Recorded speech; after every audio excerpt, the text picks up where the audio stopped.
2025 went by so fast for me. I don't know about the two Oh of yeah. you, but Oh yeah. Oh yeah.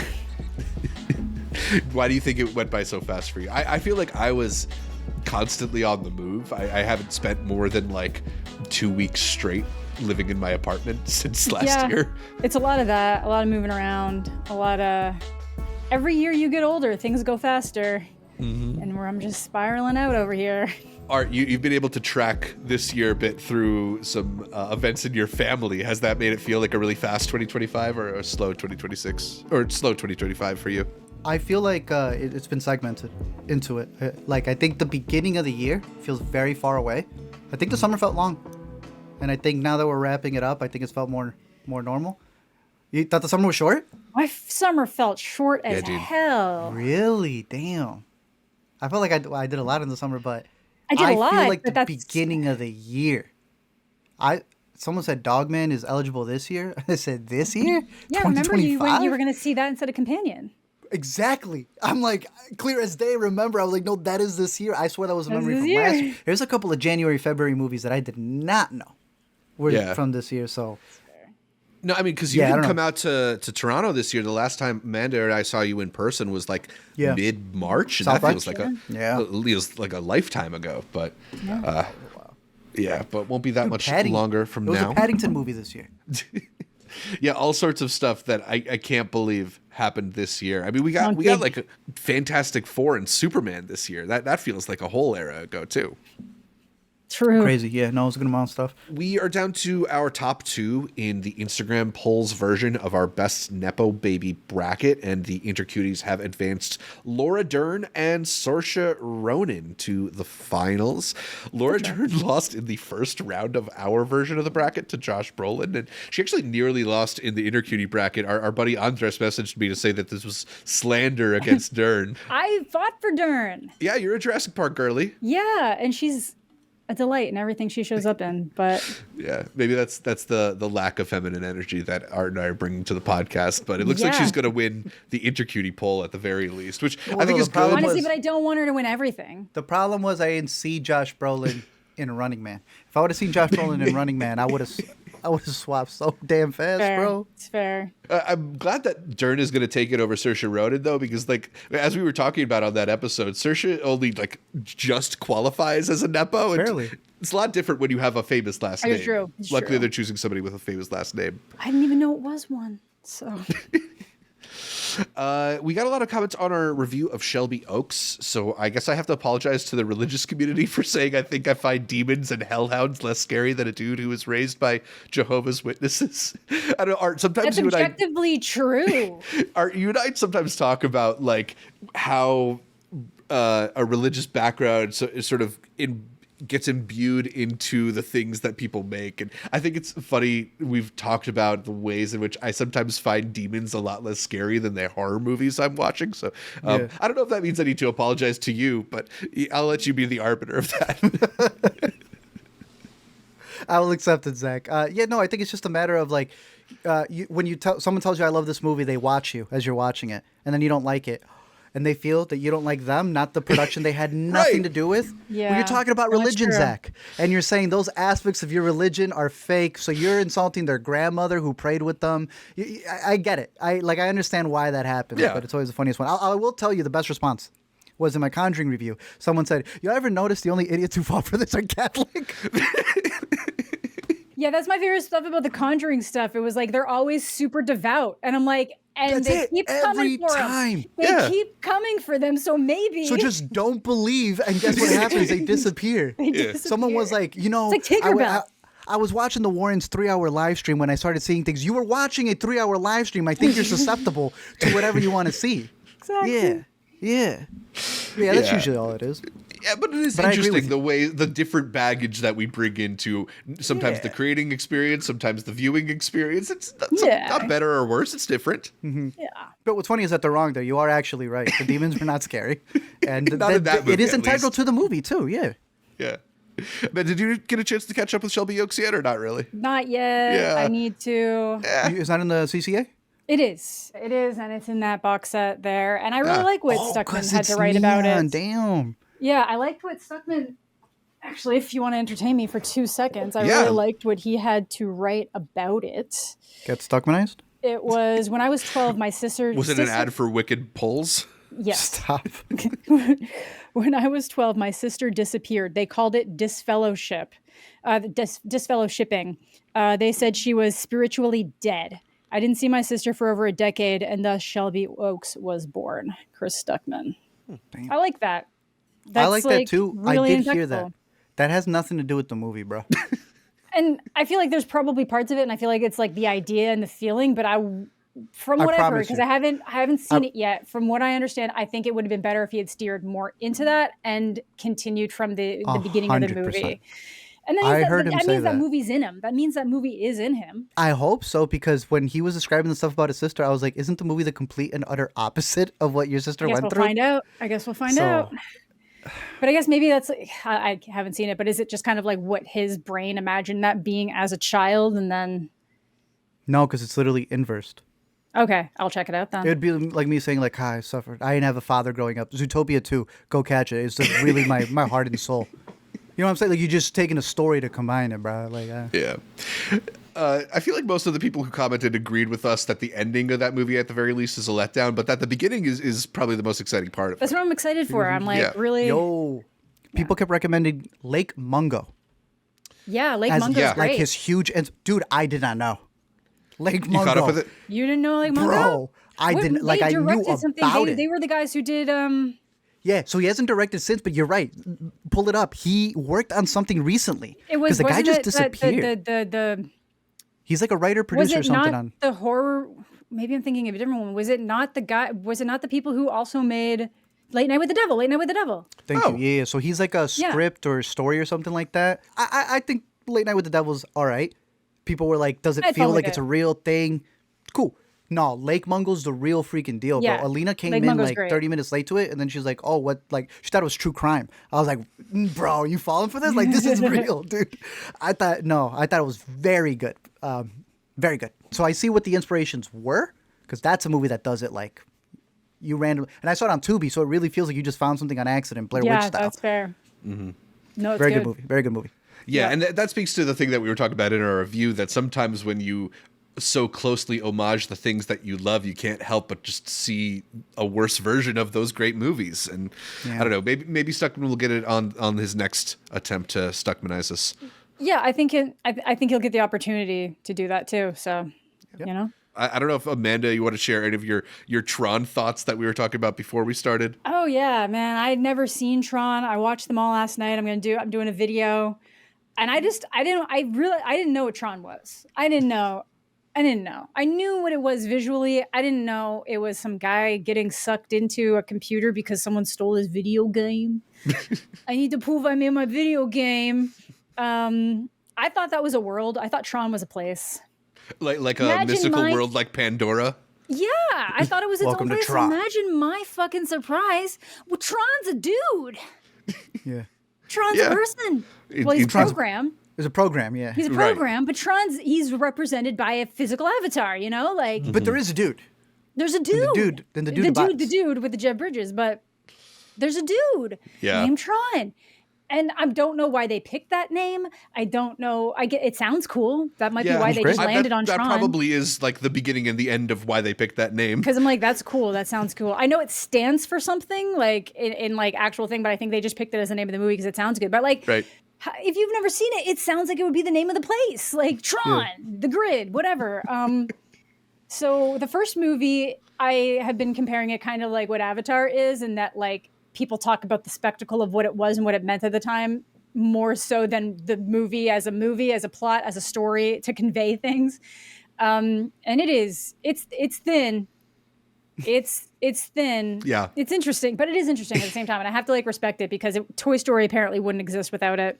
Yeah. Right. So we have to respect it for that. It kind of feels like those movies have always been more of an aesthetic than a story, right? It is. Like, yeah. They're all really notable for their soundtracks with like iconic artists. Yeah. They all have like pretty distinct visual styles, but exactly. I couldn't tell you a thing about their stories. But then Legacy I'm not saying it's amazing. I am saying it has no business being as good as it is, with Tron being the thing it's based off of, and it's like almost 30 years later.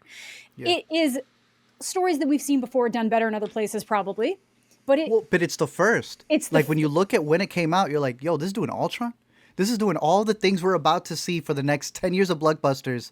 Yeah, exactly. But it feels right before. Yeah, exactly. And it feels so 2010 in like the best way. It's very similar to how Tron feels so 80s. Like you just feel it. And it's like I didn't realize that 2010 had such a feel until I watched that movie last night. And I was like, holy shit, this is 2010 in a fucking movie. Yeah. It's crazy. And then you get Ares. Which it's 2025. It's 2025. They rework whatever version of the story they were planning to do for the direct sequel to Legacy, because Legacy did pretty well. Yeah. And then they cast the least human to play a robot learning what it's like to be human, and then ripping off Blade Runner, if I'm being completely honest. Yeah. It's very Blade Runner. Much. Tears in the Rain and all. Mm-hmm. Twice actually in that movie. Kind of Tears in the Rain and all. Bro, sometimes it's not even rain, Zach. Sometimes it's the sprinklers. It's like, fuck.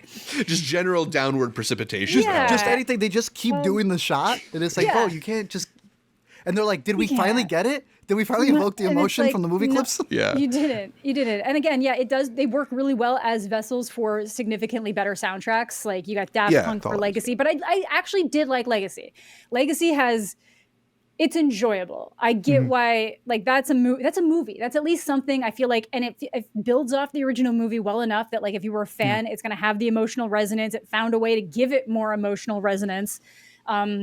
Makes you care about people more. Makes it feel like it was this huge thing where there was more than one movie that came before it.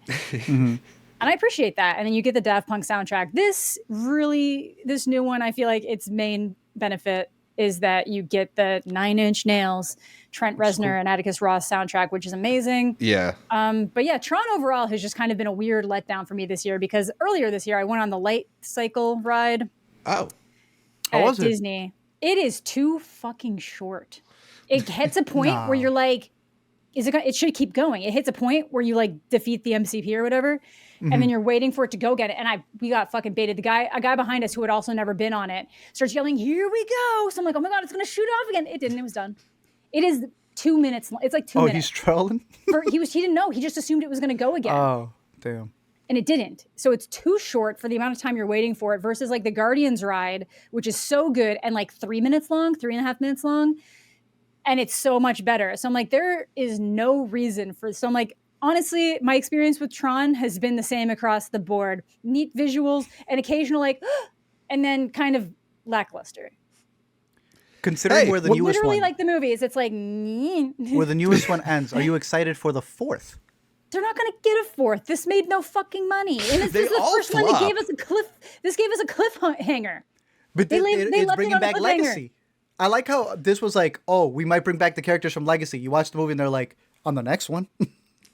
Yeah, can they bring back Joseph Kosinski? That might get me a little bit more interested. That might be it, yeah. That's actually the big part of Legacy, yeah. So I don't... Yeah. Oh, there's a funny Kosinski joke where he says people message him all the time pretending to be copyright holders for the Daft Punk singles that were never released. He goes, it's the funniest thing I deal with on a daily basis. That's funny. People are always trying to get those files out of it. Like, and my thing is, why wouldn't you hire that guy again? Why did you hire the guy who's like literally kind of been the nail in the coffin on multiple of your live action franchises, whether it's his fault or not? It was a hit. If you look at it, he's the one who's the last person to get it before it dies. Yeah. For however many years. Hey, the grid looked cool though, no?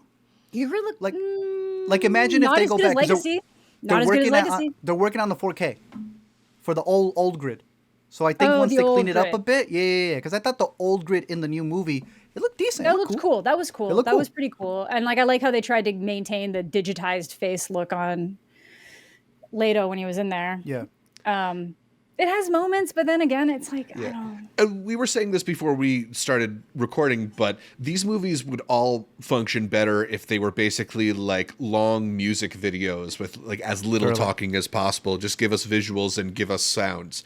But alas, that's what I paid for. That's not what they did with any of these installments.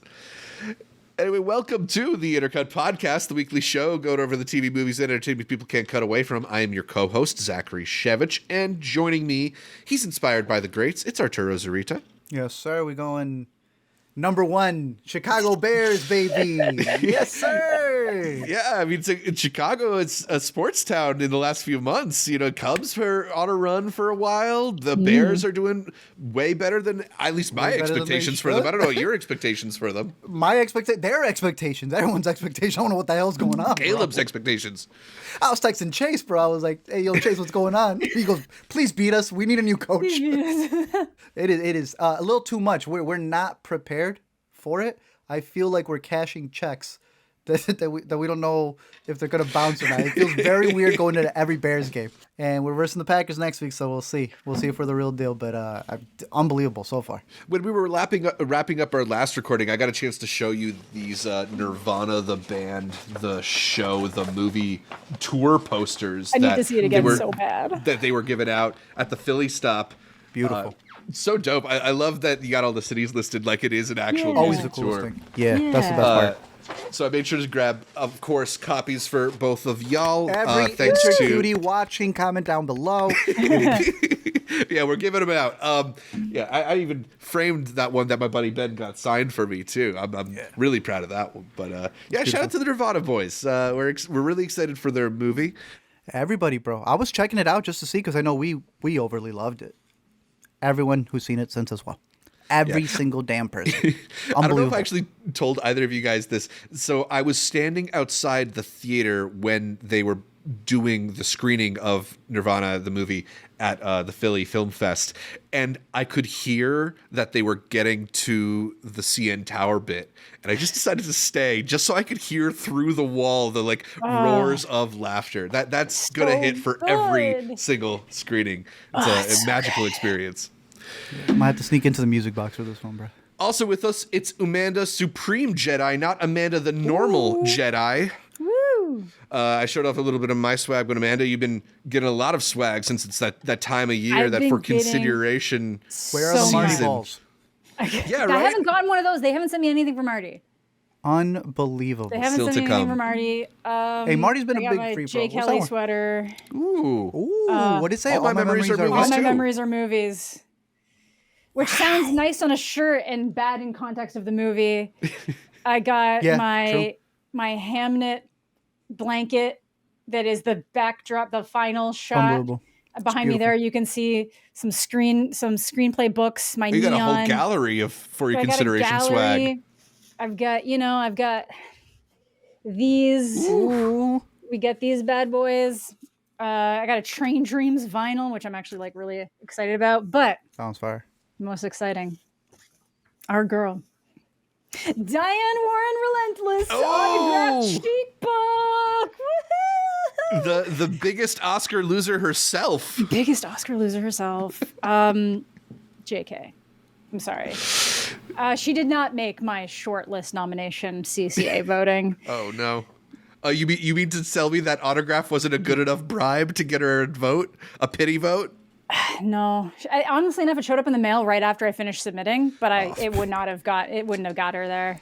She's like that Drake line. The signature's fading, just like her. Is that a real. Delroy Lindo? Oh yeah, I got my nominate Delroy Lindo, you coward shirt. Is it okay? No, honestly, where'd you get that from, bro? Because I want to say it's Super Yaki. I could be wrong. It feels like a Super Yaki. Yeah, I mean, this them. Was a Defy Blood shirt, but man, it's just as relevant as ever with Sinners this year. Yeah, I know. It's I went so back good. to go see it in IMAX. IMAX. I did nominate him. He made my nomination. There we go. Doing the Lord's we'll see work. if he gets in. When I saw it again, bro, and he pops out on screen, I literally turned to Alina as if I was the only one in the theater, like I usually do, and I go, "They're not gonna nominate him again, huh?" No. But I heard they're re-releasing it again in 70mm. I live in a third world country, so if you are close to a 70mm theater, please go see it. I got to see it in that new IMAX that came out. Not a full IMAX, but bro, Sinners is good. It was like we were contemplating 3 hours to go catch it again. We've seen it multiple times. It was worth it. The sound is really what you need to go see it for. And Delroy Lindo, Bro, they're gonna snub him again. It's just gonna happen. Damn. Yeah, unfortunately, they don't appreciate the beauty of it. I don't know. That's gonna be a heartbreaking one to realize on Oscars morning. I feel like maybe we'll even realize that before Oscars morning. Oh, we're drinking. We're having a few small beers if he makes it in, because we know Benicio's getting it, but we just want him nommed, bro. Are we doing 6 a.m. Modelos? We just figured out we're going to be in the same city again for the Oscar nomination morning. They're not 6 a.m. Modelos if you start them the night before, Jack. I don't know. That kind of feels like how TIFF started this year, where we started on a midnight, and then I feel like I did not see a movie before noon except for Frankenstein the entire festival. Yeah, Amanda went a little too hard too early, I think, at TIFF. Not even hard, just late. I was like, no, I'm not getting up. You can't make me. I'm not doing it. I wasn't right around the corner this year, so I was like, no. I'm not making that trek. Still caught like 33 movies though, so you know. Solid fest. Can't beat a champ. Come on. Can do it. In a little bit, we will talk about the best movies and TV that November had to offer. But first, make sure you subscribe not just to the audio podcast for Intercut, but the video podcast as well. YouTube.com/IntercutPod. Audio is available on most podcatchers, whatever you like to use. You can follow Intercut on social media as well, whether that's Facebook, Twitter, Instagram. I had a quick little moment back again on Blue Sky, if that's your mode. We are at Intercut Pod on all those places. That's at Intercut POD, and POD is short for podcast. You can also support the show for as little as $3 a month by clicking on YouTube the join button to become a member of our page, or going over to patreon.com/intercutpod and signing up to join the Intercuties, who are given access to episodes like this one way early. You get to see stuff like this weeks sometimes ahead of the public. You also get an exclusive chat channel on our Discord to keep the conversation going throughout the week, and an invitation to our monthly Intercutie video calls where we chat about the latest happenings in TV and movies. End of the year, we got to talk about everybody's favorites of the year. It's warm up for those end of year episodes, and it's always more fun to do it with help of the Intercuties. So thanks to all of our current patrons whose names are on the screen if you're watching us right now. Our Academy level members are Cademan, Connor, Tushar May, Ricky, Rob, Mark from Tampa, Max, Raven, Rowan, and Fennell. Our producer level members are Josh Fennell, who is actually a YouTube member. Most of our I was gonna say, we got Emerald in the chat. Spelled a little bit differently, not spelled like the vegetable. Well, you can't give it away. I mean, Oscar. Yeah, she's doing a little surprise. Like, it's her own interpretation of it, like Wuthering Heights. All right, Wuthering Heights. Yeah. Gonna be good or not? 3, 2, 1. I don't think so. I hated the book in high school, so I'm going into it. That's the thing, right? Then you're going to be the prime audience, because the lovers of the book are mad, bro. Yeah, but it also seems like there's going to be too much fluids. I don't want it. I look at it the way that I looked at the recent Hedda adaptation from Nia DaCosta, where it's like, I'm not necessarily a huge fan of the original text, and I'm worried that the reinterpretation of it is only going to make it feel more distant. But they reinterpret it, you're like, thank you, I knew it was crappy in every iteration possible. Hey, shout out! And I gotta catch Hedda though. I'm not saying. Shout out to our producer level members, by the way. They are Josh, Bleepy, and Nick. And be sure to leave us a 5-star review on Apple Podcasts, because if we get to 255 star reviews on Apple, maybe we could get together and decorate a Christmas tree together. I don't know. It seems like a cute, cozy activity by the fire. Plausible. Amanda, do you have any movie-themed holiday direct decorations? Ooh, yeah, we've got the Christmas Story lamp as an ornament that lights up. That's cute. A leg lamp. I love that. Yeah, so we've got that. Also, my mom growing up was subscribed to one of those like 90s Disney things where they would send you ornaments for your tree that were all based on different like movie characters. So like we have like hundreds of Wait, really? Maybe not hundreds. You gotta send us a picture of that. Yeah, now I need to see this. See, that's the thing. We had enough to have 2 different trees, and this year she's not going to put that one up. And next year we have like the one that was the kid tree, which has all the Disney stuff on it, and then the more adult tree. It was the kiddie tree, that had all the kid ornaments on it and stuff. A tree in every room. Yeah, pretty much. There was one in the basement and one upstairs, and then life got busy, so then there's only one. But yeah, there's, and technically I was supposed to inherit all of the Disney ones and stuff, but I live in an apartment and don't have a Christmas tree. So that's interesting. Because I know, Zach, those One football day. ones? It's like the football jerseys. Those are like really famous too. Yeah. The football jersey ornaments. I always thought those were like kind of neat. I've seen the people who collect those. They're like, they take care of it better than their own jerseys and shit. But I got to see these Disney characters? Yeah, they're Disney characters, and you can still buy a bunch of Disney ornaments, but there was some kind of like subscription box. So like every year we'd get like another one or two. So it was like whatever was like, there's like whatever was big in like the 90s. So there's like Lion King ones. We got like Dumbo, like Mickey and Minnie, obviously, just like. You got the Zootopia ones yet? Or, No, not yet. No, dead to me. Dead to me. That's so nuts to me because it's also like this feels like the era of the subscription box, but somehow they haven't revitalized that one, or maybe they have it. I just don't know. I don't know because like my parents were also part of the like VHS ones where like there would be a different VHS that would come in every month or something. I'm telling you, my dad was bad with money. I just did the Columbia Records thing where I got a bunch of free CDs and then ended up paying for stuff I didn't want for months on end. Yeah, but there you go. So that was a much better answer to my question than I was expecting. I just brought it up to bring up the A24 Pearl Christmas tree toppers that they put out. Do you guys see those? I did, but I want to get the Mayflower Queen, and I wanted to give it to my mom and say that it like meant a lot to me and have it on the tree, and just her not know. Just have her not have any idea. You saw the calendar? That's what I want to get. I didn't see the calendar. It's a calendar. All 365 days are a different movie frame. Yeah. And you just pull it. So I want to get that, add it to the set, and then, I don't know, build a wall probably upstairs in my recording thing of just the days. Nice. I love so that. I thought that was a cool one. I think they have one more thing, but I'll see if I find it. That they had in the shop. They have a lot. They have fun stuff. Anyway, a lot of movies to talk about that came out over the last month and some that are still set to come out. Let's hit some more things that came out in the last month in our monthly wrap-up rapid fire, starting with the biggest movie of the year. Zootopia 2 had the highest global animated opening of all time for a movie, the fourth highest global opening of all time, and it is the biggest debut of 2025, outdoing China's Ne Zha 2, which looked like it was going to have the crown for a while there. Yeah, let's get some American movies back at the top of the box office, damn it. The tariffs getting put into work. Let's go. Art, I think we were both pretty big fans of the first Zootopia film, a pretty sweet story about an animal world in which they also have racism. This time, they're once again fighting against prejudices, this time against snakes, specifically a snake voiced by Ke Quan. You also have the introduction of the Lynx family, notably Andy Samberg comes in as a voice here. But mostly this is the adventures of Judy Hopps and whatever the fox's name is. I'm always forgetting that one. It's not as memorable as Judy Hopps to me. Yeah. What is it? Nick Wilde. Yeah, see, that's not nearly as memorable as Judy Hopps. Anyway. They also just call him the Fox, you know? So yeah. Right.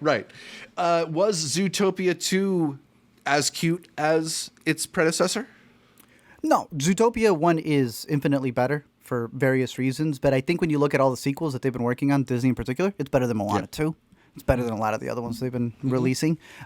They try to expand on the world, but that novelty that you get in the first one, I don't think anything can beat that. The idea of them coming together to become this. I didn't even realize that the first movie takes place in 48 hours. Their buddy cops for 48 hours. I was like, that's clever. Yeah. This is supposed to be just 2 weeks afterwards, where now both of them are cops. I do like it though. It's not better than the first one at all. I do like it because it's the idea of you guys got to work together, but can you stay together? And there are moments that I thought, were interesting. They bring back that carrot recording from the first one and they do things, with it as it being the item that they both share. The adventures, the puns, all that stuff is there. It's good. Disney has made this movie 5 times already. So Disney Pixar did this with Elemental. The part of the town in Elemental World that was covered up. They did this in Frozen 2. The parents of Elsa hid the other country in the snow. They've been doing this a lot of times. So, not that it should downplay it too much, but even the story of the Lynx family that gets introduced has also been a plot element that we've seen in other movies.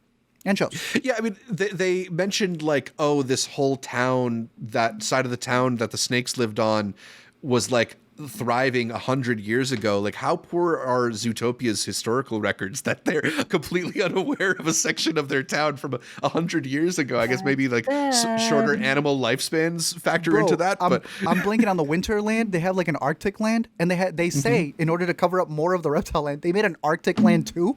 Oh, like India too? There's a lot of Succession parallels already in this thing for us to be making the same jokes. Look, I get it. It's Zootopia. The first one did a great job of like whatever the towns that have been covered up can be like one culture or race. Yeah. Them kind of getting rid of all of these animals and deporting them because they don't belong here. Over art. I like how the first one was super woke, but they were cops, so it was propaganda. Kind of evened itself out. Kind of evened itself out. Yeah, yeah. So now we're in this one, and I mean, yeah.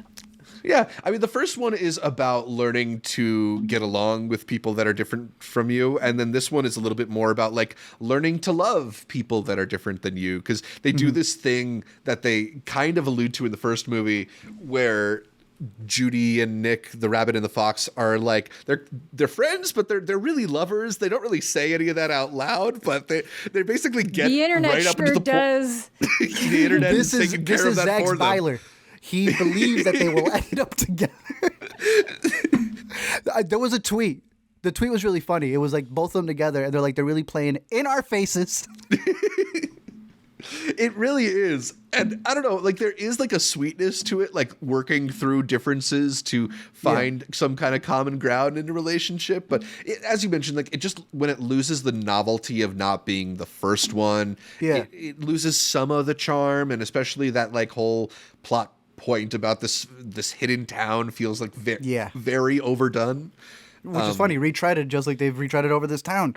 Yeah, and I also think a lot of the direction, like they bring back characters. The sloth comes back. I thought his Deus Ex Machina was dumb. No, because it's like moments, they're like going through Sidat, right? They're on the set of Sidat going through this like concert that's happening. They got to get to the other side. And I don't know, there was a lot of Deus Ex Machina moments where even the snake would like, help out at the last minute. Here's an antidote. Here's this. It's not as good as the first one was. I like the rescues that happened from the first one because it's like, oh, the Godfather scene. His daughter was rescued earlier in the movie. That makes a lot more sense to me than the random directions that they did for this one. But there were moments when they hit, I thought they were good. Yeah, ultimately this is a lot of stuff that's probably going to bother you and I as like discerning adults a lot more than it's going to bother little kids. Little kids will probably really enjoy it. It's just... It just feels a little bit more like things happening because the story needed them to happen and not because they're like the natural place for the story to go. It feels like they're going to unlock something underneath Reptile Town by the fifth one. Right, exactly. Just keeping finding different types of animals that have been expelled from Zootopia. That's my worry with this, because you keep looking at it and you're like, come on, bro. You're not all vegetarian. Be for real, bro. What are we doing here? What are we doing? Yeah. They are, it looks like, setting this up to be a big franchise, given how much money it is. That is not a surprise, but, it's ridiculous amount of money. They got some hints at the end about where this franchise might go, and hopefully that could make the third feel a little fresher than this one does. But I didn't have a bad time with it. I'm probably at like 3 stars on Zootopia 2. I'm at 3, maybe 3.5. I'll have to catch it again to see if the jokes hit just as well the next time. But it's their chemistry. Yeah. People like them together, and that's really what matters. Do you want to talk about the most controversial movie of the year? Let's do it. I've yet to rewatch it. But I got to read the novella for this one as well. But to be honest with you, a lot of defenders coming in, not just as movie of the year, but specifically, and I'm curious your thoughts here, cinematography. Yeah. Because you got Sinners in one battle, and Train Dreams has come in to fight that, bro. Yeah, and all of them have such different visual aesthetics, too. It's so hard to compare. But Train Dreams Dreams digital. I know. Yeah, it looks gorgeous, especially for a digital movie. I did not know. Yeah, really, really stunning stuff. Would you split them? Digital versus film cinematography? I mean, I don't know if I'd split them at the Oscars, but I bet you like the cinematographer awards do stuff like that. Yeah, that's an interesting split, yeah. Yeah. I mean, at a certain point, if we're splitting everything, we're going to end up with like 50 Oscars, which I don't know. I don't mind, but I think most the average American let's would. Make a day.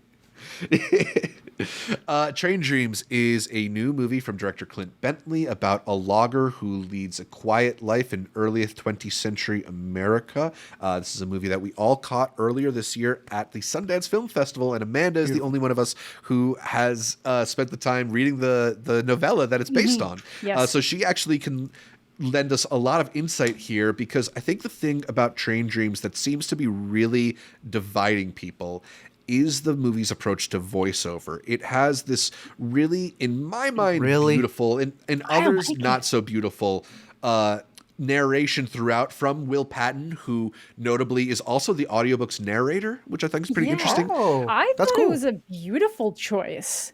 And Will Patton throughout is kind of like, as a narrator does in sort of like a novelistic style, telling about or discussing the actions in sort of a bigger picture sense, placing the context of different scenes into the context of this logger character's full life. Yeah. And I think in Train Dreams, it adds a lot of the sort of beauty of the film in the way how these are like small pictures of a greater thing, right? These are the glimpses that make a life special, and it's able to speak to some of the resonant elements that are sort of built into this story. A lot of people think that stuff's really hokey and overdone and just kind of annoying to listen to. It is in areas in movies that suck. For this, otherwise, it's just Joel looking sad for an hour and a half. Like, no. I'm tired of these movies manipulating. Joel Edgerton's not even playing Joel Edgerton. He's playing some other guy.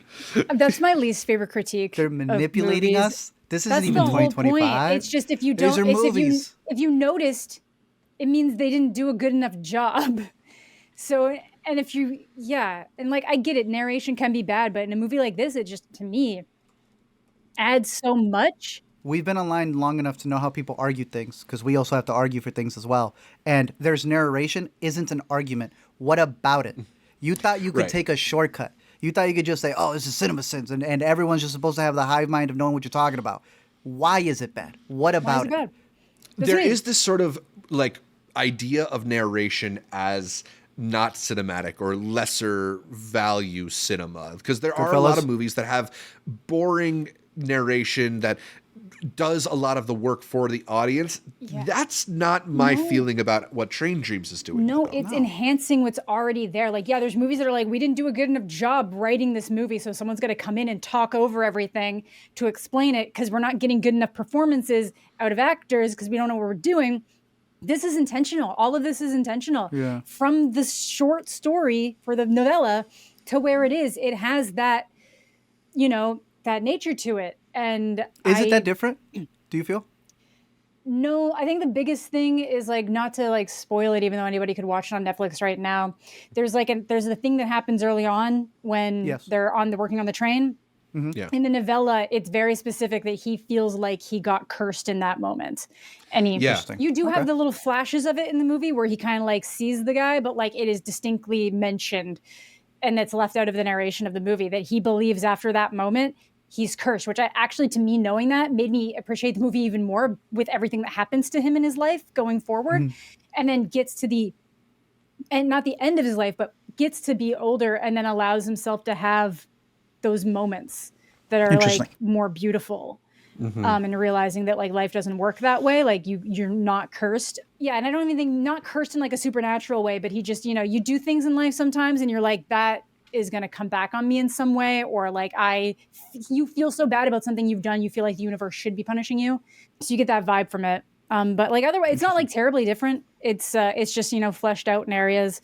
Yeah, I also think it's notable because from my understanding, the narration includes a lot of lines lifted directly from the text, right? Just right so out. It has this real novelistic quality to it that I really appreciated in Train Dreams. That it's not just like the main character in voiceover explaining like, oh well, this is my wife and she always, it's not bad. It's more lyrical. It's got a poetic quality it really to does.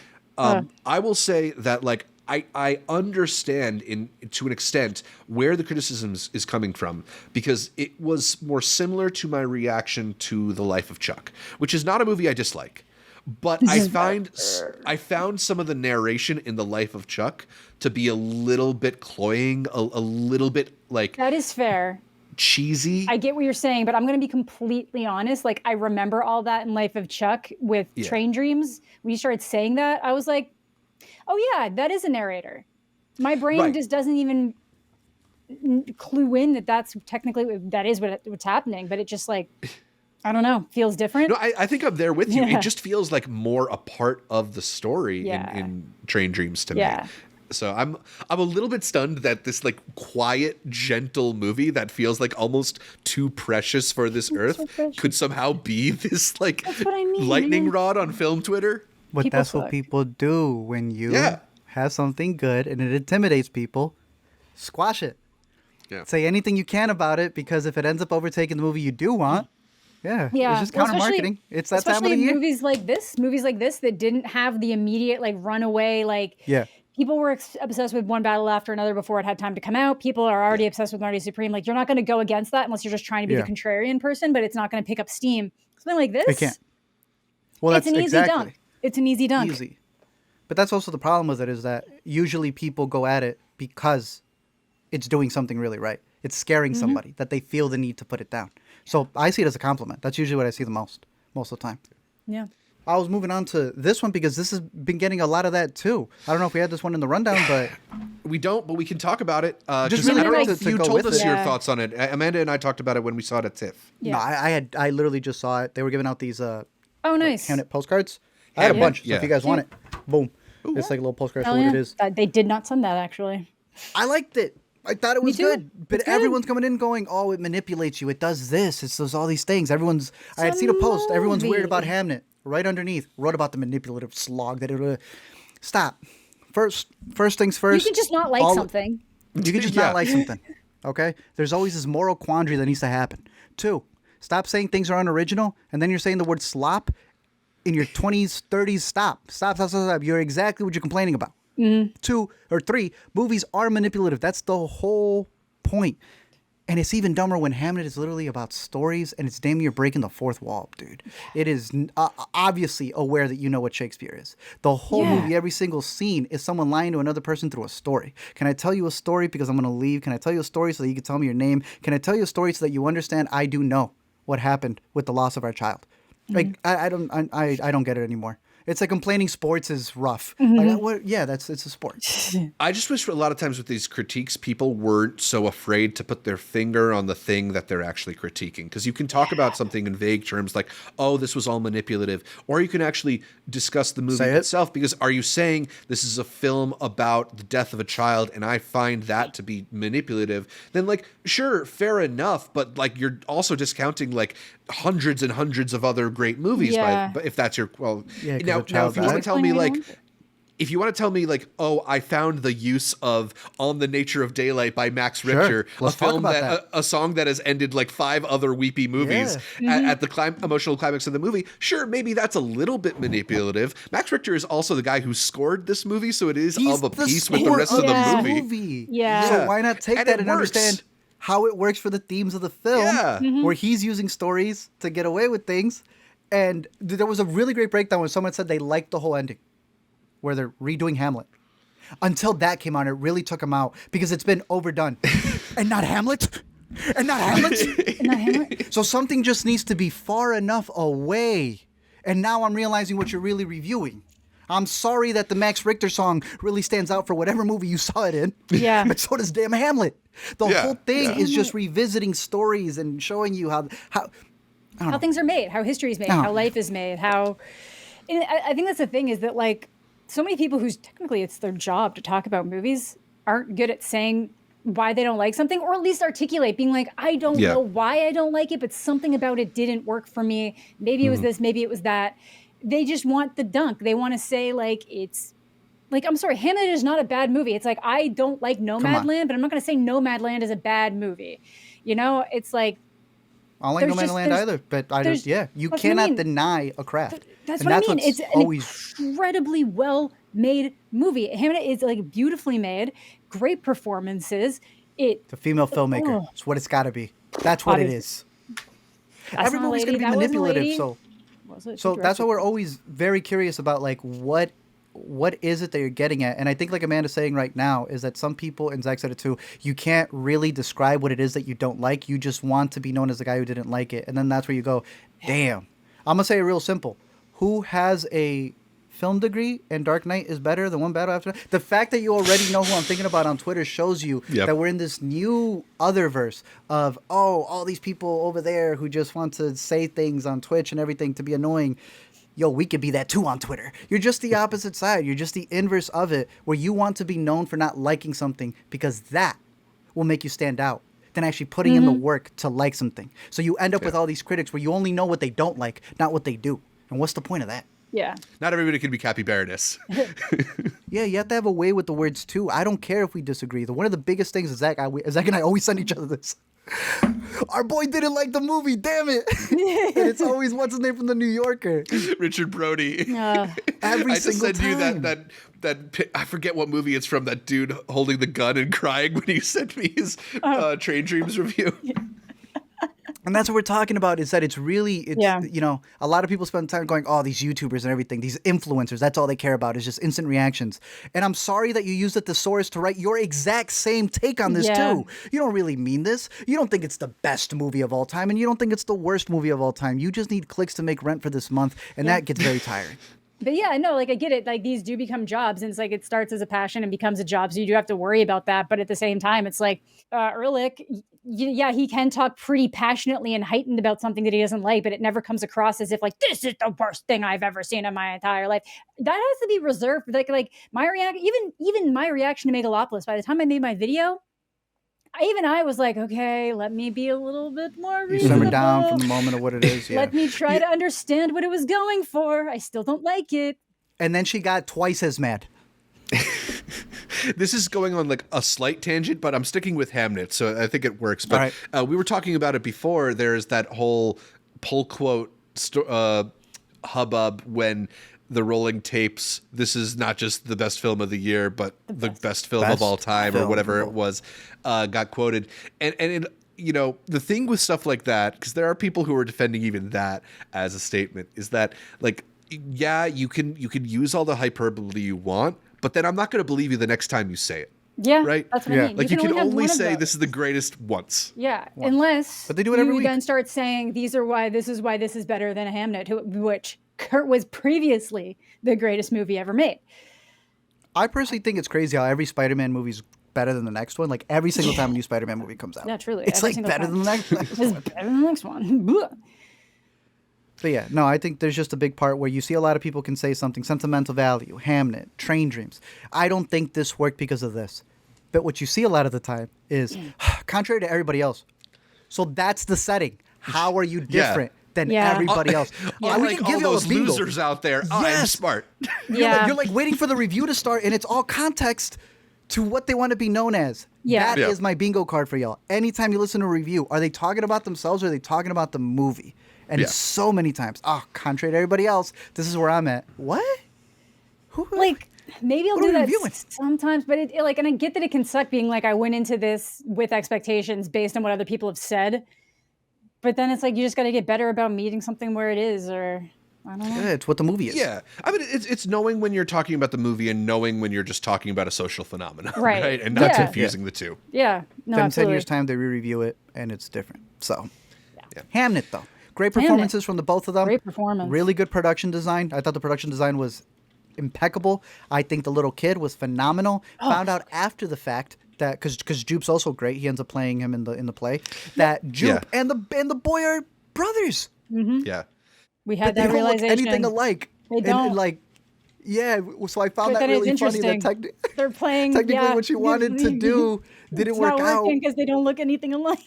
So like that would be something that if I was a hater, I'd take. Yeah, she did casting and it didn't even work out. She had to slop his hair with whatever. None of that, because people are trying to sound smarter than what they really are. But I think there is a lot of emotion in it. I do think it's manipulative for a reason. Are y'all pro Shakespeare wrote all his plays or anti Shakespeare wrote all his plays? Because I think there's great propaganda on that too. I think he wrote them. I just am not invested enough in the conspiracy to believe. No, we need to have too much energy for Fitzgerald. That's what you want.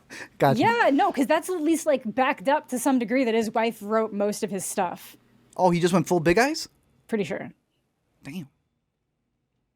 Maybe look into it more, but I know that recently came up and I looked into it and I was like, damn, that seems pretty legit. You know, I think it might have been her. That's what happens when you don't start rich. You can't just be Mary Shelley. Yeah. Although I also read up on Mary Shelley too. No, she's crazy. The whole way Frankenstein even got made, it was a bet between three rich people, basically. Yeah, in their party. Yeah. In their party. Okay, you guys will not say it's Paul Mescal's best, because I'm pretty sure you guys are sticking with After Sun and Gladiator 2, of course. Bet Jessie Buckley, is it her best? That's your girl. That's my girl. It's People up been there. making fun of her Definitely not her Wallace and best. Gromit mouth, bro, because her mouth comes really... Stop. Yeah, she has a little bit of a crooked mouth, but that so wasn't... what? This But is the first time. You know what I hate the most? I hate the most when people are like, "No, she doesn't. Don't do that. Don't do that." Admit what it is, right? Yeah. It's just not a problem with Hamnet. I don't know. I like Jessie Buckley a lot like you. I think I found her more interesting in other parts than this one. I think I found her more interesting in I'm Thinking of Ending Things. Was my thought, yeah. Yeah, I mean, that's the I one like that really Wicked comes Little to Letters, even though it's mind. not I was her going to best, say, but like, for a loved totally her. other end, Wicked Little Letters is very good, too. But it's same damn town. This girl knows how to be in an old rickety town and in the woods, like in Men. Like But she she just can also hold fits it. herself modern. She can hold herself modern. She's good. No, she's great. And this will probably be the big thing that's going to put her on a lot of people's spotlight because of how massive it is. Very good. I think the only other thing to say here then is considering one battle after another and the Marty Supremes and all that, I actually do think when it comes down to Best Picture, it's one battle versus this. Do you all disagree? Do you have another one? I don't know. I'm bad at that.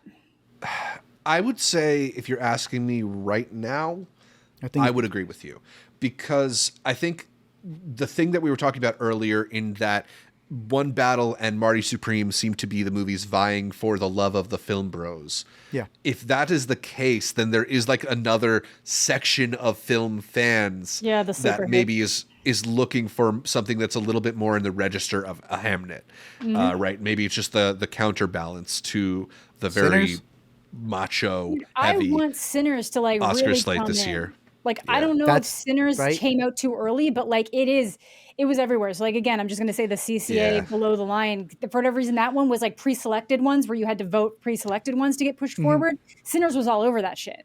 And more He's getting a lot of love. And more often than not, I was like, yeah, they'd have you rank 3 movies. Like, do you most agree with this for score, second, third? And more often than not, Sinners was like, okay, I'm giving it cinematography. I'm giving it the original song. Got a lot. I'm giving it like, you know, all these different things. And then there was even like a thing you could vote for like best actors under 21. And I'm like, well, there's Catton, you know, like he's 20. Did you know that? Yeah. He's 20. No, he's a whippersnapper. Yeah. It's nuts. He I don't think was old enough to be in that. That juke at that bar. At that juke joint. They should have checked his ID. Cornbread should have said, I think that might have been, me. Might have been pre-21 drinking age. So. Didn't that happen like in the last, I thought that was a thing for a long time. Didn't that happen in like the last 50 years that they kept getting moved up, the drinking age to 21? It was like 18. I think so. I think it is a fairly, not like within the last lifetimes modern, but fairly but within modern. like the last 40, 50 years. In Wisconsin, it's 21 months, so I mean. But yeah, I because Wicked is pretty much out. I can see people having that Avatar love. People always have that Avatar love, but I'm talking about that big, out of the 10, the big blockbuster Best Picture. Like, I know One Battle's kind of like lying and saying we're also $100 million, but I feel like that's got to go to Sinners. Sinners is going to be that front runner in the blockbuster over Wicked. Yeah, it is. And the other ones. I can't. And then even for supporting actress, Wunmi. Oh my God. Yeah, Annie? That should be her. Annie? Like, she just won for Gotham. Yeah, Delroy. Yeah, I put both of them in my bracket, my ballot thing, because they're fantastic. They stand out. Yeah, I mean, I think Sinners, unfortunately, it has like a bunch of things working against it. The fact that it came out earlier this year, the fact that it is a genre movie so heavily, you don't usually see at the Oscars, the fact that it is a black movie made by a black filmmaker, led by a black cast. Also something that the Oscars tend to, undermine a lot. But the movie is just so strong that I still think it's going to show up in a lot of places. And once it's there, who knows? They've been a little bit more open to like weirder stuff in the last handful of years too. Like Substance was big last year. Substance was huge last year. Before that, it was Everything Everywhere All at Once. Yeah. That is actually very weird. I'm like, but this is vampires. Movie. That one had dildos. That's weird. Somebody jumps on a dildo. That's weird. That one's weird. Somebody ass jumps on a dildo. Like, come on, butt plug. That's a little crazy. It's crazy. I will say, Sinners wins. It might hurt it the most. If any of the other ones win as well, Hamnet, I want it Marty Supreme. I feel like one battle after another one is the only one that could take the heat of getting Best Picture. The complaints come and they go, yeah, we've been getting this since day one. We don't care. True. I'm going to jump down in my timeline right now and talk a little bit about the Gothams and the New York Film Critics Circle, because this is sort of related on the things that we're discussing, because both the Gothams and the New York Film Critics Circle Awards happened recently, and I think they clarified some things in terms of what we should expect to be the front runners of the Oscars race, because both the Gothams and the New York Film Critics Circle chose One Battle After Another as the best film. It feels like it's going to be a race against One Battle in a lot of ways, but It Was Just an Accident is the movie that got Best International from the Gothams, and both Gothams and New York Film Critics Circle gave Jafar Panahi Best Director. So that is clarifying in a lot of ways. I think puts It Was Just an Accident into that sort of like top tier of Best Picture contenders, and Panahi as well into like one to get it? the top 5 of the Best Director slots. I thought it was interesting that both committees gave Best Documentary to My Undesirable Friends Part 1, Last Air in Moscow. Nah. None of us have seen this. Nah, I'm calling a flag on the field, bro. Yeah, no. I don't know what the fuck this is that. Not. No, absolutely not. Me not know. No. No. This is a 346-minute film. I do not think it counts. I mean, I'm not denying the movie at all. I'm just saying that this is one where it's like, here's a backyard campaigning that's happening here. Yeah. I wanted to select it. I don't even know where they were doing that, because I get all that shit now. It played at the New York Film Festival last year, and I didn't see it there. And it played at Berlin earlier this year. I don't even think that was one of the ones I could vote for the CCA documentaries. Yeah, I'm a little confused by this one winning both these awards. Maybe it's just a way to like kind of put their thumb on the scale and try to, get more people to vote for it. But I don't know if this is just another OJ Made in America situation where they outlawed movies that are that long from competing, right? Yeah. Is this to be different? We'll get the one that the Oscars won't even New York look at. Film Critics Circle likes to be a little bit different sometimes. But the Oscars not seeing it is one thing. We can't see it either. So who they put? Who voted? Who voted? I thought it was like this year. You're telling me it's last year's movie that's not even out. So who's voting? Who picked it? I don't know. Hey, they should have given it to Predators, bro. I don't know what's going on there. We got a lot of good docs this year. I think Perfect Neighbor took it for the CCA. As it should. That's not surprising. Yeah. The Gothams gave Breakthrough Director and Outstanding Lead Performance to My Father's Shadow. So excited for that movie. Got to catch up with it. It's in the screeners. Ooh, thank you. That is good information to have. Yeah, no, it's a good one. I thought it was pretty striking that the New York Film Critics Circle gave their Best Supporting Actor award to Benicio del Toro and not Sean Penn, who a lot of people are pegging as the supporting actor frontrunner for One because Sean Penn didn't have a couple small beers. I mean, it really is the performance. Like, I think everybody came out of that movie talking about Sean Penn, but everybody who's still talking about that movie is talking about Benicio. It's just fun. What if it's just all problematic supporting Kevin O'Leary, Sean Penn? It's just like the most despicable people. The canceled awards are going to be great this year. Yeah. New York Film Critics Circle also gave Best Supporting Actress to Amy Madigan in Weapons. Mm-hmm. Okay. You got to go. I have a hot take. I think people are mistaking their reaction to costuming and makeup in Weapons for a reaction to her performance, which is good, but not that good. Not Best Supporting Actress good. I like her a lot, but like you can't put her against Annie in Sinners. Right? I think Annie in Sinners is better, but I vehemently disagree. 100%, you are wrong. I think she is great. She's great. I think she's great. Here's one thing I'll give it. There are Zach's 3 women in One Battle After Another who I have over her. You are not wrong there, actually. I don't think you're wrong because I think it is a good performance, but you are not mistaken in that people are do reviewing believe that over the actual thing. Like they will tell you what is it that you like about her and explain what you just did. Stuff that does not apply to the performance. But In it her is a really performance, good though, performance. I think it's a good performance. as she loses and gains powers and everything, there is this hoppiness to her that I do think is very physical, and I really enjoy her walking in for that first scene, her being frail in the flashbacks. There is a lot of good stuff there. I do agree with you. We've been talking about this as much as I love her. There's only room for 5, and we have to be serious. There's only room for 5. She's in a bunch of the below the line ones, which I don't even fully understand what it means because I'm dumb. No, but A lot of people thought Ariana Grande in Wicked for Good was going to be a contender here. Next. People, I think Thank you, people next. don't like it enough that it's actually that one's out of the. we talked about the 2 women from Sentimental Value who are contending there as well. Is Yeah, Renata? there's- Then who's the lead? Oh no, you're There's talking 2 Ellie. women You from know. Marty Supreme that we were talking about who are contending Odessa's as well. way Odessa should be. better. Yeah. No, I could say that. Yeah. I don't know. I think there's lots of people They that I would might take even give it before to I take Amy Gwyneth. Yeah, Madigan. you're right. Yeah, Over yeah. her. But it is a good performance. But that's what I'm saying. What does that say to you in terms of like, we're voting for her because she's the best, or Because you just want to. I think it's a way to give weapons a little love, and this is the best category they could think of to squeeze her in. voted because it slaps, because it's a banger, because we're young too, guys. So much of these awards are bullshit, anyways. No one's. Most of these like. I'm sorry, they bribe us. They're bribing people and they fly people places. Like, what is that event that they were all at with Leo taking pictures, if not bribery? Yeah. Speaking of Marty Supreme, NYFCC gave that best screenplay. The thing that I was really excited about is that they gave best actress to Rose Byrne. Who, That's good.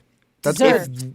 if she does not get into the Oscars for that performance, That's a snub. cancel the whole thing. Cancel the whole. That's a big Yeah. snub. Yeah. That's a snub. Rightfully The so. Secret Agent got Best Actor and Best Foreign Language Film from the New York Film Critics Circle, which I think puts it firmly in that top 5. Yeah. It's good, bro. It's good. It's Yeah. good. You guys It's have to another pick- one. you guys- It's another one that could it be is better another- with a little bit of editing. Give me a I mean, little bit. yeah, Give me a that's way little too bit of long. editing. It is definitely too long. And you also kind of need to see his past documentary to really have some of the moments hit. Yeah, to 'Cause I was appreciate- realizing his final shot is from the documentary. And I'm like, oh, wait, what? No. Are people even going to get this?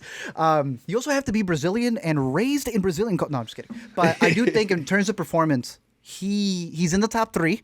I would put him over Marty, personally. But I don't think it's anywhere close to Leo. The big one is going to be, like you're saying, international film in 2 ways.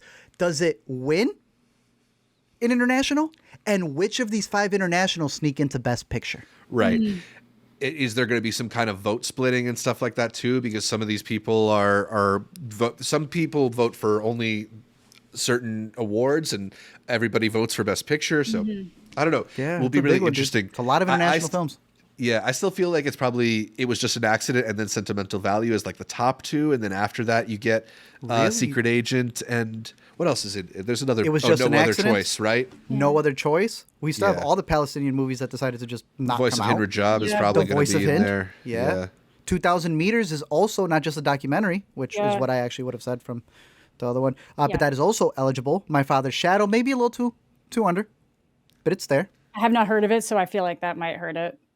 Just Well, because it's I gonna haven't be a heard it stacked year. specifically. It's going to be a stacked year. That's what I'm saying. So who are they going to like? Dude, see that? Oh, Surratt also, yeah. I can't. Sound of Fallen, I can't. Poet. I can't with Surratt. I can't. I just saw the poster to see that. It's like Heaven's Doors, but it's the big Oh speakers. yeah, with the Yeah. speakers. Oh yeah. Hold Yeah, on a because second. That's what a Surratt is. It is it's the needle thin line between the real like, Heaven between and hell or something, right? Yeah, Yeah. it's Yeah. like you die and you're on this razor thin line, and it's like, where do you get there? Beautiful. Flash Sideways. Let's do it. Crazy. Yeah, but there's a lot of movies. There's That a was lot a of hard movies. watch. My God. Yeah. By the not- way, I not just watched positive? Sorcerer. I don't know if any of you have actually seen Sorcerer, which is the movie that everybody keeps comparing Surratt to. No, I Wait, is that haven't. Holy Friedkin? fuck. Friedkin? Yeah, Friedkin. Is it good? Like the It's 79 really from fucking good, 1977? dude. Yeah. Hell yeah. Damn, I think they just played this at the music box. I see that. I can see this. That looks like a real Surratt happening on that bridge. Oh yeah, I mean it's not to be the baby guy, Explain it. The baby boss guy, but I was watching the movie thinking I've got major Surratt vibes from this. I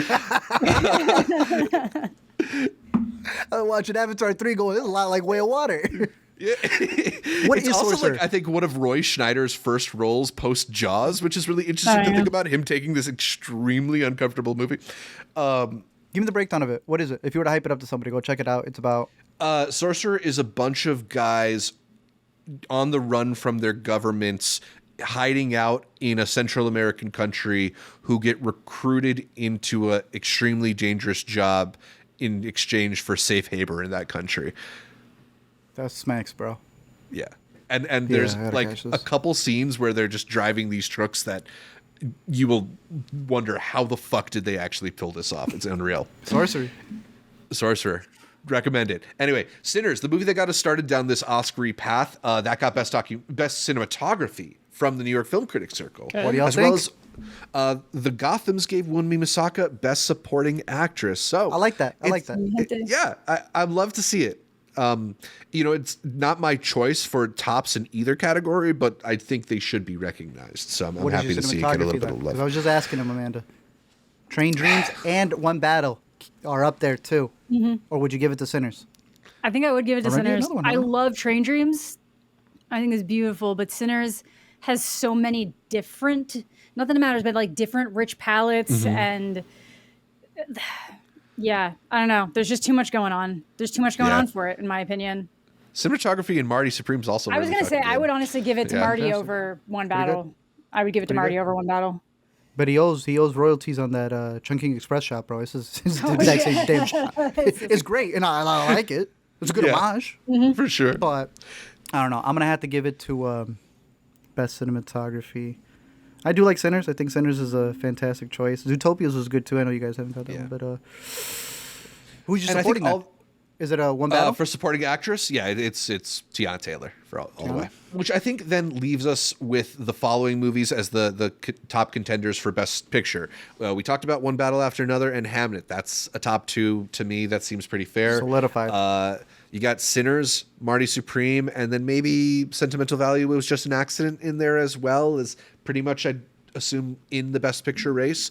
And then I think the reactions to Frankenstein have put it into the like almost a lock category where it's going to get a bunch of those.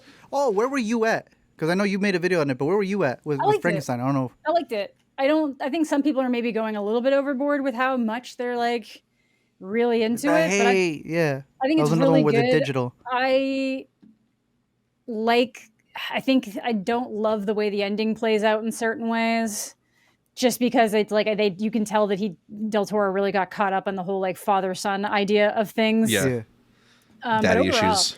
But overall, I really, really liked it. And I will say that the fucking For Your Consideration cover they made is gorgeous. Beautiful. That's a disc?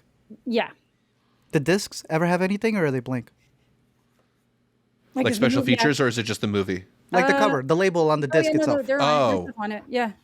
What's on this one? It is the like schematics of the. Oh, okay, bro. Because I was like, imagine they give you like Blu-ray. This one's a Blu-ray. Ooh, there you go. That's exciting. There you go. That makes sense. I think the ones that are a certain shape, the ones that are usually it is actually Blu-ray formatting. The taller ones are DVDs and the shorter ones are Blu-rays. That means is this a Train Dreams Blu-ray? Netflix might have only made Blu-rays. Netflix might be shelling out. That is nice. They did. Train Dreams is a compression. Blu-ray. Beautiful. There you go. I thought they were going to give you like a blank disc and write Train Dreams. Look at this. Somebody clearly just burned it on their burner. That's lovely. That is lovely. All of it. Every bit of it. Oh my God. Nice. Got to run that one through. I was more negative on Frankenstein. I don't know. I remember you being a little bit more your hater shit this tip. I'm glad I ended up seeing Hedda because it was not as bad as you said it was. They were literally, we came out with movies and they're like, that was the fucking worst thing I've seen in my life. I'm just falling out of love with movies this year. I don't know. Bro, he came out of it, he was telling me Del Toro's never had it. I was like, whoa. No, that's my problem is that it's so much. There's a gulf between how visually compelling I find most Del Toro films and how bland I found so much of the photography in this movie. That's what I mean. It was really interesting in that like there was moments where it was so good. I'm like, I think in my reel, I'm like, I literally don't understand how something can simultaneously look so beautiful at some points and then look exactly like the straight to Netflix movie it is in others. Yeah, like, damn lenses. Yeah. That's why it's such a funny joke and sentimental. Like, if they'll allow us. Yeah, and is he going to allow those lenses? Like, you don't But then want it was that. also just like the choice to not use animals. Yeah. Right. Use Yeah. animals It just makes it use CG in the scenes where you you have somebody being like mauled by a wolf, but like there's no reason not to have an actual wolf there. It looks like Yeah. Or something your that wolf just shouldn't looks look a like little Twilight. better. Like Yeah. They should have don't killed know. Jacob Elordi and reanimated him. No, I liked it when I saw it at home because that's when I caught it. And then, like, I thought it looked really good. I have a decent enough TV here. I decided to go out. It's Netflix. It's not playing at AMC. Pay out of pocket to go to the Landmark. Damn audio coming just from one speaker in the front, bro. Oh, okay. We Dude, definitely had theater a was better so experience. dim. We definitely had a better experience where we saw it at TIFF at least. That I didn't That's have what I'm any saying, but problems it's with like- the technical presentation. I saw it at home and decided, you know what? I'm going to do the thing where I go see it in a theater because it was worth. No, I should have stayed at home. Should have stayed at home. Should have watched it on an iPad. Damn. So, but I guess I'm in there. I'm surprised you have it going with the slot. I don't know. I like it, and I don't even. People are think- really some people are really into it. There's a lot of people who really like it. I think Del Toro is generally really well liked. And I think sometimes with a movie like this one, as long as the movie's not like a disaster, it's certainly going to be a force below the line. Like, it's going to get costume, it's going to get production gonna get design, something. makeup, stuff like that. And sure. if you rack up enough of those nominations, I think you can sort of squeeze your way into a 10 slot Best Picture field. So right now, I think Frankenstein gets there. It's also that there's not a lot of competition right now that feels that 3 strong more. for those slots. I have in the 8th slot Avatar, Guaranteed. Fire and Ash. Guaranteed. Okay, so we'll talk a little bit more about that later, but you're the only one of us who've seen it so far. I feel like that's a pretty safe bet, as long as it's Because not the a other two disaster. have also gotten it, so this one will too. Right. And then we get into the 9th and 10th slot, and that's, again, like, is it going to be Wicked for Good? People were really down people on that didn't- movie, but people didn't like it. I don't but think it's people as are- bad they're as still some really pushing people it. think it is, but it's not. Yeah, I also don't think it's that bad. I had a good time with it, but I love don't it. think it should be nominated. But the That's thing what is, I'm how can hearing it from people not who are be though with defending the push? They're not really. I don't know.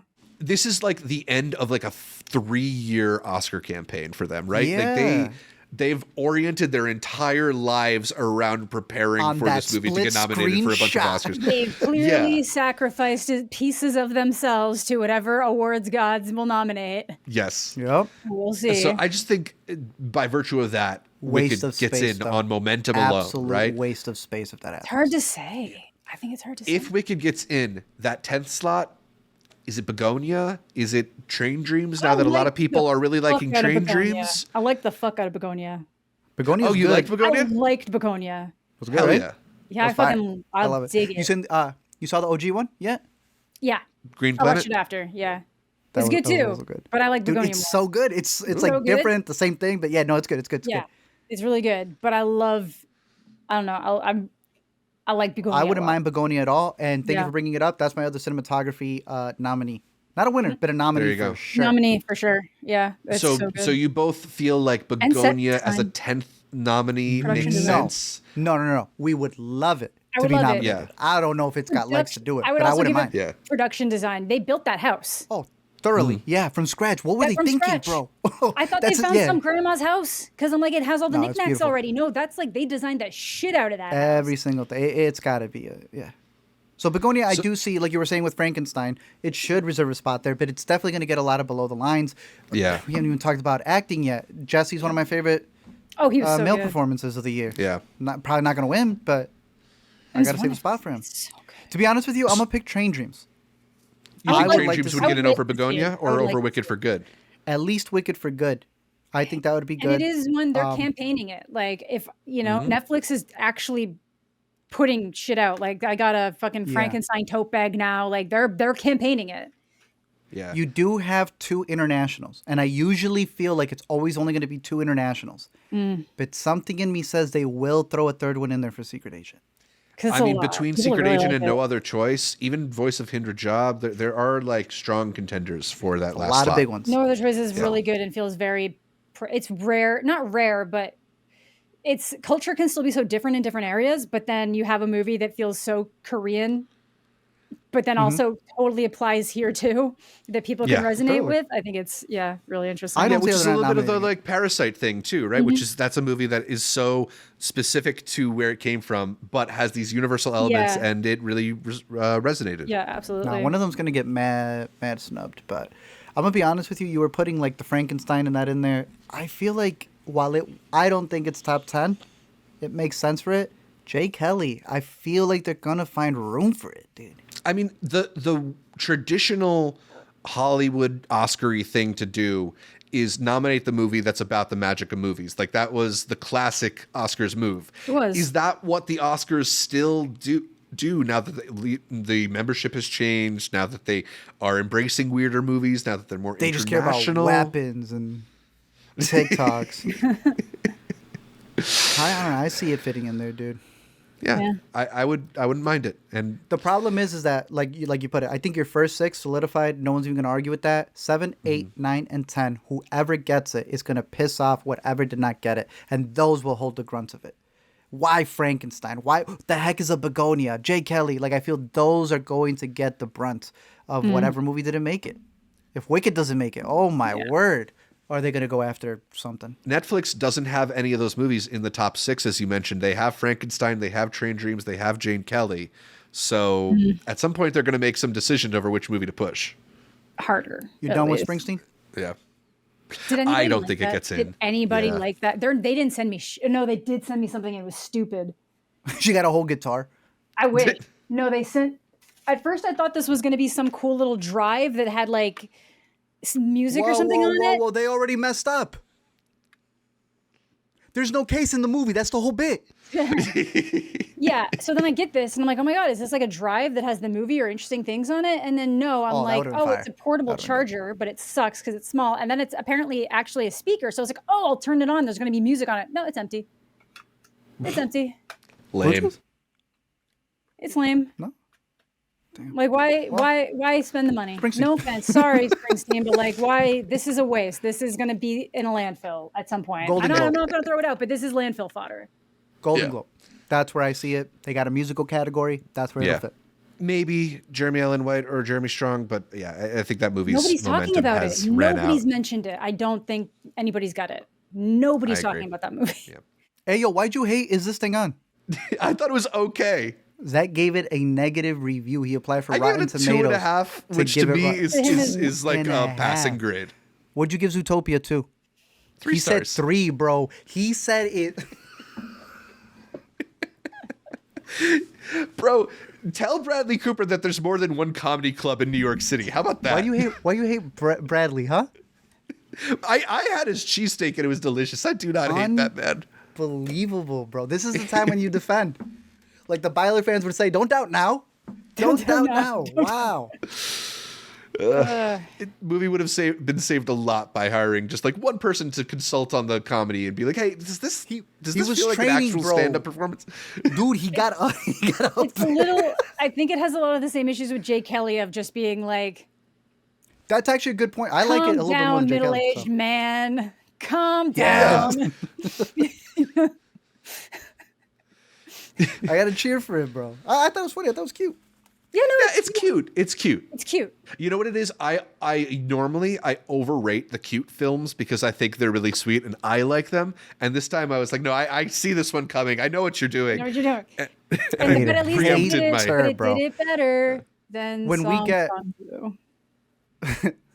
Yeah, that one too. When we get to the right, they're gonna say, well, I technically would go before, right? It Was Just an Accident. Also nominated. Is This Thing On? You have to chug the Modelo. 6 o'clock in the morning. I don't even want to hear it. Zach Efron passes out in the first fucking movie. Just puke all over himself. Press screening, just snoring. Damn. It would make a great start to Sundance. Yeah. All right, Art, we didn't talk about Running Man, Predator, Badlands, Wicked for Good, or Rental Family. Do you want to Super touch on simple. any of them Running briefly? Man, not good. It feels very derivative of what the book is supposed to be. It could have been a lot better. I'm very disappointed by the man. Predator, Quick question. very good. Should we be concerned about Edgar Wright?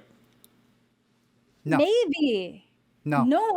Why? It makes sense to be concerned. His quality or his ability to continue making movies? Because I'm worried about his ability to have like the carte blanche to do what he wants I think they rushed this movie because the book at the back says it's 2025. And so they rushed it to get it out for 2025. And I think that's the most pathetic thing in the world. Mm-hmm. Where has he gone wrong? Where has he gone wrong, though? Where has he gone wrong? I'm allowed to give him one. I can give this one to him. I think it's not good. He left Ant-Man because they were rushing and they wanted it. Oh, I agree with you. Yes, I agree with you. He is guilty of it. That's very disappointing. I don't know why he did it here. That's why I'm so disappointed. But he is owed one. It's the boy. But some people think he already got his one. I love the last movie, or like I really enjoy it. But Last Night in Soho. Some people fucking hate that movie. Some people, I disagree. But I think from a financial aspect, I don't think people are going to be like, oh, he's a Scott Pilgrim guy. He's the Cornetto trilogy guy as much anymore. I think he's going to lose that. He's now proven that he has he's now proven that he has an original movie that like didn't hit with a lot of people and a new adaptation that he bombed. I'm going to give him the next one, bro. Baby Driver, what y'all talking about? Baby Driver, you're right. I actually forgot about Baby Driver. I'm negative on Baby Driver. I like Baby Driver a lot. Zach specifically canceled everyone in Baby Driver to get that movie out of public consciousness. I think his last 3 movies are his 3 worst movies, is the thing. Wait, well, what's his Running Man? You're counting Running Man? Soho? Last Night in Soho, Baby Driver. So his last... I'm not putting him on the clock until the next one. But I think this one's atrocious. I'm asking questions. I can ask questions. I think it depends on who gets him. Because he's not... It's kind of like Ari Aster at least always has the fan base even when his movies are bombing. Yeah. You didn't put him on the clock? I think probably because it's Running Man. Everybody when they found out his next movie was going to be Running Man was like, And then I was like, oh, I'm really interested to see what he's going to do with it. And then he didn't do anything with it. Apparently. I haven't seen it yet, but like by the sounds of things, what you're saying. There is a shot where they got him up there before the Running Man starts, where the camera's on them, so they're on the screen in the back. As they're filming, the guy from Saturday Night Live, the one from the Digital Trio, the Nepo kid. The Nepo kid, yeah. When they're filming Martin Hurley. He's staring straight, but the back that they're projecting, he's moving around. The continuity errors in this movie are so embarrassing. And that's very un-Edgar Wright. That's what I mean. Thank you. You guys know. What's his name? I heard one interview. One interview. I listen to everything, even if I'm not working on a video. Yeah. I heard 2 interviews. I think I was done. I have not jumped back into my Running Man stuff. He said Edgar Wright gave him a metronome for the scenes so that he was walking on time to what? I don't know. So it hurts even more knowing that he had a metronome to be on pace for Dookie. Like, there was just nothing there. Running Man, don't see it. Long Walk, the better one of the Stephen Kings this year. I don't know. Very disappointed with it. Catch it when it's at home. Don't matter. But Predator Badlands, that was a good one. Caught this one also in IMAX. One of those movies where the mixing is very good, and my boy just continues to do it. While you want to put, what's his name on the clock? I got to put my boy definitely entering Trachtenberg into the echelon of my favorite directors. I love 10 Cloverfield Lane. When he did that, I that's one movie. I got to see a couple more. Prey was decent. Killer of Killers, the animated one, really good. This is my guy, bro. I'm excited to see it. This movie rocks. I'm excited to see it. It is fun. It's exciting. And Elle is fantastic. I think she's even better than she's in. Is there anybody who has like successfully taken over a franchise the way this dude has? I don't know. That's what I'm saying. As successfully as this dude has? I don't know. When you got Shane Black going, thank you, sir. You're completing it. You're seeing what this is supposed to be. No, it's utterly fantastic, dude. Just the way he's able to work in the sandbox of these big IPs and create the stories that he really wants to make. It's genius. The things that a lot of people are trying to do that don't work well because the original fans are like, you ruined it, and then new people don't care because you don't do enough of it. He's somehow managing both. And exactly, because every single time when you make something, people are going to get mad, just like we've been discussing this whole podcast, to get mad. But the beauty of this was people were mad saying that they made the Predator weak, yada, yada, yada.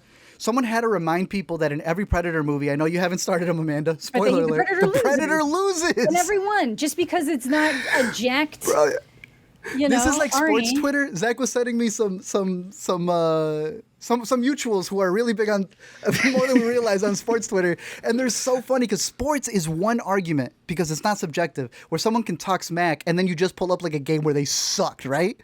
That was the Predator talk. People want to talk smack, and it's like, what are you talking smack on? The Predator loses every single time. That makes this different.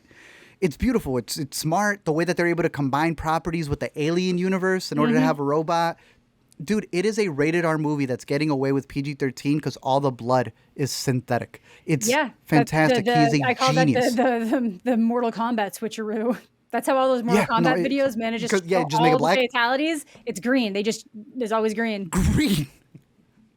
Hey, if it works, it works. They use Reptile. They use any of the characters who have green blood. Makes sense. Yeah.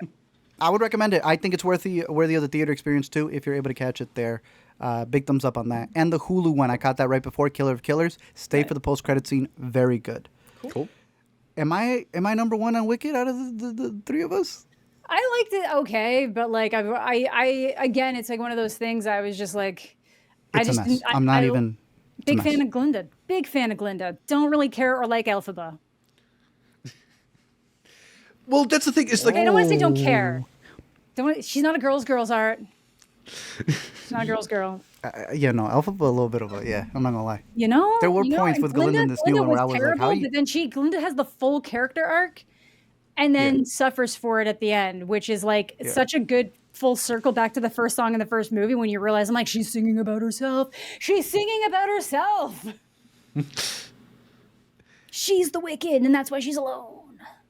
Well, that's the thing, though, is like the show also is less afraid to treat Glinda as like the villain of the thing, right? Yeah.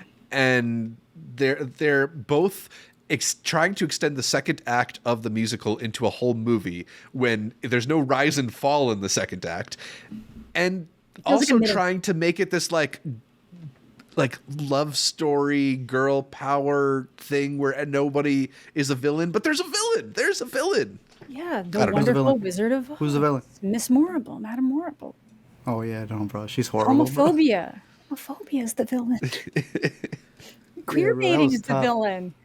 There's a scene in this movie with Michelle Yeoh, and it is atrocious. And I listened to an interview, and they say, this was filmed the week after she won the Oscar. Rough. Yeah. Absolutely rough. It's their fault for insisting she be in the movie when she can't sing. That's the thing. I'm seeing a lot of people being like, "Oh, she needs to return her Oscar." Like, we don't need to disparage her career or everything everywhere all at once. She was that's not why she needs to miscast in this movie. She needs to return and it. That comes down to its director, John Chu, not knowing what he wants from this thing. Mariana, oh my God, I don't understand. That is like the biggest disconnect I've seen of people like being like, "You're wrong. He's amazing," and I'm like, "Where?"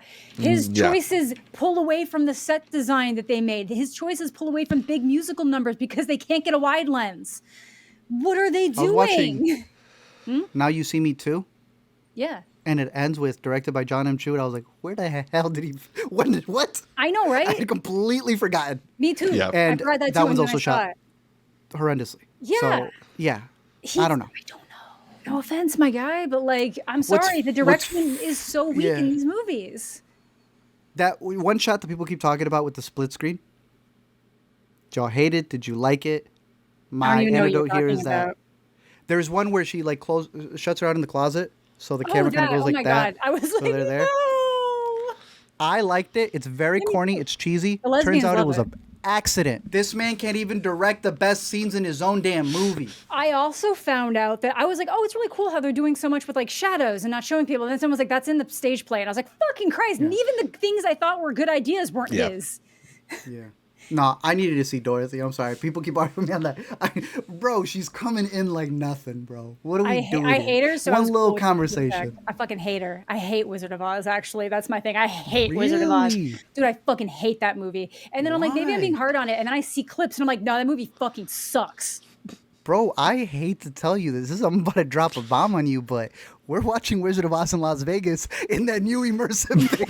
I honestly, but then I respect Wizard of Oz enough to know that's disrespectful. Amanda, those are $149 tickets, so I need you to start. I was about to say, man, it is not a cheap trip to the Sphere. I was thinking about going, like, the Backstreet Boys are going to be in town when we're there, and I was like, all right, I don't hate Backstreet Boys. How much? $500 for the cheapest ticket? Cheapest. Nah. Cheapest. But yeah, they redid Wizard of Oz so it fits the whole thing, and we kind of have to go see the death of cinema live. I mean, people are going to come for me, but like, I don't know. I think my mom tried to get me to watch this as a kid, and I'm like, this is dumb. Why does it sound like that? Why are they acting like that? And I just don't like it. It's an oldie. Hey, I mean, what it represents, right? The idea that it opens up into color. I get that. I think that needs to happen. It's another one of those things. I'm like, I don't think it's a bad movie. It's a movie I don't like. Yeah. Personally. Fair. But I'm not. So I'm not a Wizard of Oz fan. So the fact that I even like anything going on with Wicked is astounding. But are you an Oz the Great and Powerful fan? That's what really matters here. Fuck. Right. No, I don't even think I saw that one. That's the Sam Raimi, Franco. The Franco. Yeah. That's the other Zach thing. Braff Is as the monkey? they're fucked because there's like not maybe not, but there's like 15 different Wizard of Oz books, and they can't make any of them because everybody expects it to look like that movie. But they own the rights to all that shit, and no one can touch it. Like the shoes, just like that's what they have proprietary control over, and that's what everyone expects to see. It's like Winnie the Pooh is technically open source, but like that version of Winnie the Pooh is Disney's. That version of Snow White is Disney's, and it's so like they've never been able to. They've had like I don't know, so many weird. Those books are weird, and the Wicked books are weirder. Very weird. Do you see them then, considering that you have a lot of lore, and even bigger than that, the stage play is one thing, the movies are another. They can expand it. If you're already making changes, you can take it to a different direction, Marvel style. Like, why would you cast Coleman Domingo as a little bitch of a lion? And then someone was like, yeah. And then I was like, I got the books, and one of them is the Cowardly Lion story. And I'm like, are they going to try to make that movie? But I hated that bitch. Fuck everyone in this. I think they continue it eventually with a 3 or something. Oh, 100%. It's I mean, that guaranteed. ending, they're going into freaking Arrakis at the end. I don't even know what was happening there because they're saying goodbye to each other. So I don't know. I think that there's a lot of room there. It's very exploitable IP. It is very exploitable. Exactly. IP. But you guys are correct. It is definitely a part 2. A lot of things are part 2s. I found out that Avatar, the new one, is also a part 2 to Way of Water. Like, it's not really 3. Bro, that explains a lot. He split the script for Way of Water into 2. Dude, it feels like Way of Water. But it's fire. I'm up there for 3 hours. There's probably 40 minutes of fire, 2 hours of water. What do you mean? Then someone explains, it's part 2. It's crazy. No, I don't want to, but I'm going to. I feel that's just the new way we have fully crossed over to episodic movies. They do not feel like Godfather Part 2s. No. These Part 2s do feel like a second episode. The best way I can describe it, because Zach knows this all the time, when a documentary drops and it's a 2-parter, and you're like, ooh, we're going to eat here. Yeah. But we're not eating with the narratives. Usually the second half feels like a true No, literally, Wicked 2 feels that it like been. 2 hours. Which, is that a good thing or a bad thing? No, because we're not getting 3. So a bad thing. Yeah. We don't know that yet. Wicked Messiah coming soon. Because the end of that movie was what I would say would be the end of the 3rd movie. They just didn't give us. True, I see what you mean there. More, unless they make up a bunch of BS. Dorothy's still at the bottom of that thing. I think she's still in the dungeon. So they need to go get her. It ends with Linda looking at her, being like, "That girl always in trouble because she's in her fucking air balloon." So stupid. That's what I mean. Dorothy's a little bitch. She heard all that. She heard that emotional moment and was all like, "Too bad I need the broom, bitch." Give me my shoes back. My fucking shoes. Yeah, Wizard of Oz, Las Vegas. No, you couldn't. No, I have to show you what it looks like too. Dude, they throw confetti. Because I also hate the dome. I hate the sphere. I hate that thing exists. It feels so disgustingly dystopian, and I just imagine like looking out a window and not seeing certain things of Vegas anymore. You just see that disgusting thing. I hate it. Yeah, but the Dead & Company shows there look sick. I hate it, man. I hate it. I don't know why. It's just that's my old man yells at clouds. I'm like, the fucking sphere. She's outside the sphere. Damn you, sphere. Damn you, sphere. It's ruined the beauty of Las Vegas. You know they have a mini sphere in Philadelphia. This used to be a place. There's a mini sphere where? They have a mini sphere in Philadelphia. It was like the test sphere. What are you talking about, bro? There's a sphere that you can go visit in Philadelphia, and it doesn't work as well. It doesn't like do a full video everywhere. Right. But it is a spherical. Maybe they should. Have you been? No, I haven't. But my friend apparently is like works in admissions at it. Crazy. The sphere is really just like Topgolf, but you're sitting down the whole time. I love and Topgolf. They just create like a dome over you. We can do Topgolf. And they might have a good Topgolf, but I'll do Top. As we segue back to actually talking about movies, we're also doing Meow Wolf, bro. Yes. Yeah. So Wizard of Oz. I'm not looking forward to it, but the Meow Wolf, that's gonna be fine. I'm gonna laugh. We're gonna record and we're gonna put Wizard of Oz 40X or whatever it's called, Wizard of Oz Sphere Edition number 1. Our most popular Intercut review. You got one more movie until we talk about TV. Oh, Rental Family, fantastic. Amanda and I kind of discussed this last podcast, I think, for the upcoming, where we were really rooting for it. We think that this is, again, Jay Kelly, this one, a lot of very sentimental movies. Nice movies. This is the one that I'm like nice and sweet. I'm like, this is the one that still feels like it like has some kind of oomph, and I'm kind of like bummed that it's not getting as much of a push as I thought it was going to get. Because it's really nice, and it's also like saying things about a culture that is struggling in a lot of different ways. Like Japan's having a lot of issues with its work culture and just different things like this, that this is even for those who don't know, it's basically that in Japan, there's services that you can rent a family. You can rent people either if you're lonely or to like make your family think that you're marrying somebody, or just different things like that to take care of things that you don't because you've lost that connection in other places. Yeah. Fake a funeral so that people come and you get to see what they would have said. Yeah. Would have said, fake a funeral, help a man who's like has dementia kind of like relive parts of his glory day, just like really beautiful things or really like harsh things. And there's like certain realities in this that are like, there's like a one drop, something happens. And I was like, oh shit, crazy. But it's really, really, really good. It's kind of a shame that this was not Brendan Fraser's first return role, because I do think that it's a lot more tender. I think it's a lot, I don't know. I think it's really beautiful and nice. And he's just not going to get, I don't think he's going to get the recognition for it, because I think people are done with Brendan Fraser. They're like, cool. He came back. We're done. He got the Oscar. We did our job. We did our job. He's done. Yeah. I like him in it, although I don't know if I would put him in my top 5 for it. I think he's perfect for the role of what it needs to be. Yeah.